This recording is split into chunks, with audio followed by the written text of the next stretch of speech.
একদিন বাসায় বসে বসে ফেসবুকিং করছিলাম, ঠিক সেই সময় মা এসে বলল, বাবা এক বালতি কাপড় ধুয়েছি, একটু কষ্ট করে ছাদে নিয়ে দিবি।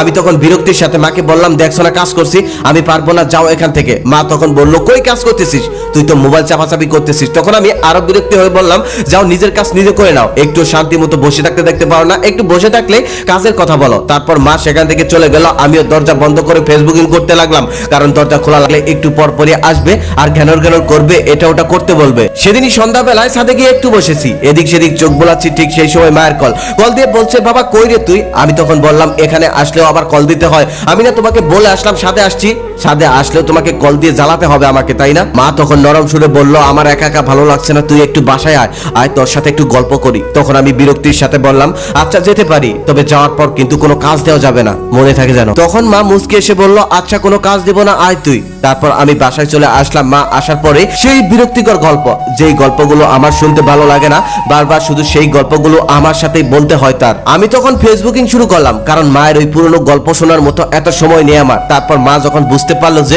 আমি তার গল্প মনোযোগ দিয়ে শুনছি না, তারপর মা চলে গেল রান্নাঘরে রান্না করার জন্য। তারপর আমি বসে বসে টিভি দেখছিলাম। কিছুক্ষণ পর মা আবার আমার সামনে এসে হাজির। আমি মাকে দেখেই বললাম, আবার কি কাজের জন্য এসেছো? মা তখন বলল, রান্নাঘরের কলটা কাজ করছে না, একটু বাইরের কল থেকে পানি এনে দিবি, ইদানিং শরীরটা ভালো না, এক বালতি পানি আমি নিয়ে আসতে পারছি না, তাই বলছি, না হলে আমি তোকে বলতাম না। তারপর আমি বিরক্তির সাথে মাকে বললাম, যাও এখান থেকে, ওগুলো মেয়েদের কাজ আমি করতে পারবো না। মা তখন মন খারাপ করে সেখান থেকে চলে গেল আর নিজেই চলে গেল বালতি নিয়ে পানি আনার জন্য। তারপর আমি টিভি দেখছিলাম, তবে দীর্ঘ সময় কেটে গেল, মাকে আর পানি নিয়ে ফিরতে দেখলাম না। আমি একটু অবাক হয়ে সামনে দিয়ে গিয়ে মাকে ডাকতে লাগলাম। তারপর আমি ঘর থেকে বের হয়ে যা দেখলাম, তার দেখার জন্য আমি মোটেও প্রস্তুত ছিলাম না।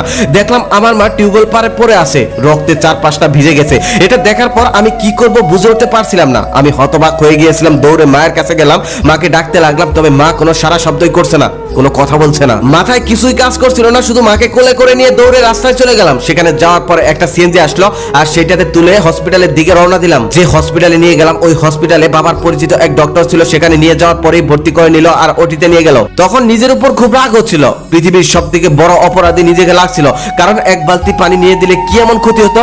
আজকে যদি মায়ের কিছু একটা হয়ে যায়, তাহলে তো নিজেকে কখনোই ক্ষমা করতে পারবো না। একটু পরে একটা নার্স এসে একটা কাগজ হাতে ধরিয়ে দিয়ে বলল, এই ঔষধগুলো খুব তাড়াতাড়ি নিয়ে আসুন। তারপর আমি ফার্মেসিতে গিয়ে খুব তাড়াতাড়ি সেই ঔষধগুলো নিয়ে আসলাম। নিয়ে আসার পর দেখি বাবার পরিচিত সেই ডক্টর বাইরে দাঁড়িয়ে আছে। আমি তখন বললাম, আঙ্কেল আমার মায়ের অবস্থা কেমন? তখন সে বলল, অবস্থা তেমন একটা ভালো না, রক্ত লাগবে, রক্ত দিতে হবে। আমি তখন বললাম, আমার শরীরের সমস্ত রক্ত নিয়ে নিন, তারপর আমার মাকে ভালো করে দিন। তারপর ডক্টর আঙ্কেল বলল, আমাদের কাছে রক্ত ছিল, সেগুলো দেওয়ার চেষ্টা করছি, তবে তোমার মায়ের শরীরে রক্ত নিতে যাচ্ছে না, তুমি আনতে অনেক দেরি করে ফেলেছো, আরেকটু আগে আনলে ভালো হতো। তবে ডক্টররা তাদের চেষ্টা করছে, বাকিটা আল্লাহর ইচ্ছা। আমি তখন সেই ডক্টর আঙ্কেলকে বললাম, আঙ্কেল এমনটা বলবেন না, প্লিজ আমার মাকে ভালো করে দিন, আমার মাকে ছাড়া আমি বেঁচে থাকতে পারবো না। ডক্টর আঙ্কেল তখন বলল, বাবা ডক্টর কখনোই মানুষকে বাঁচাতে পারে না, সবই আল্লাহর হাতে, আল্লাহই মানুষকে বাঁচাতে পারে। আঙ্কেলের সাথে কথা চলতে চলতে একটা মৃতদেহকে সাদা কাপড়ে মুড়িয়ে একজন নার্স বাইরে নিয়ে আসলো। তখন সেই নার্স আমার কাছে এসে বলল, সরি আপনার মাকে বাঁচানো গেল না। কথাটা শুনে আমি কিছুই বিশ্বাসই করতে পারছিলাম না,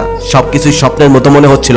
ডক্টর আঙ্কেল তখন আমাকে সান্ত্বনা দিতে দিতে বলল, তোমার মাকে আগেও কতবার বলেছিলাম ভারী কাজ কখনোই করা যাবে না, তার শরীর অনেক দুর্বল ছিল, কিন্তু কে শুনে কার কথা? আমি তখন আর নিজের মধ্যে ছিলাম না।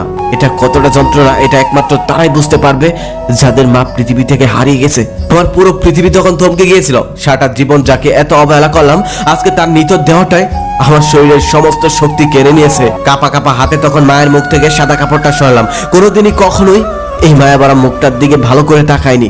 কতটা মায়া ছিল এই মুখে, তা আজ দেখতে পারছি। আমি তখন চিৎকার করে আম্মু আম্মু বলে ডাকতে লাগলাম আর বলতে লাগলাম, আম্মু আমি আর জীবনে কখনোই তোমার অবাধ্য হব না, সমস্ত কাজ করে দিব, কখনোই তোমার কথার বাইরে যাব না, তোমার গল্প শুনবো, শুধু একবার তুমি চোখটা খোলো, একবার তুমি আমাকে বাবা বলে ডাকো। তুমি না বলেছিলে আমি নিষ্ঠুর, আমার নাকি কোনো মায়া নেই, আমার চোখে নাকি কোনো পানি নেই, এই দেখো আজ তোমার জন্য আমার চোখে কত পানি। আম্মু একবার ওঠো। সেদিন আমার চিৎকারে হসপিটালের সমস্ত লোক একত্রিত হয়ে গেল। আমার মা চোখ খোলেনি। সেদিন হসপিটালের অসংখ্য মানুষ আমাকে সান্ত্বনা দিল, আমার মা আমার সাথে আর কথা বলেনি। বাবা মা বেঁচে থাকতে আমরা কম বেশি সবাই এমন করি, গুরুত্বই দেই না, পাত্তাই দেই না। তবে যাদের হারিয়ে যায় তারাই বুঝতে পারে বাবা মা কি জিনিস, কি ছিল বাবা মা। মাকে সারা জীবনে যতটা অবহেলা করেছি, তার 1% অবহেলাও যদি আমি অন্য কাউকে করি, সেই আর আমার সাথে কখনোই কথা বলে না। তবে মাকে পৃথিবীর সব থেকে বেশি অবহেলা করেও বাড়ি থেকে বের হয়ে দেখো, একটু পরে ফোন করবে, খুঁজতে বের হবে।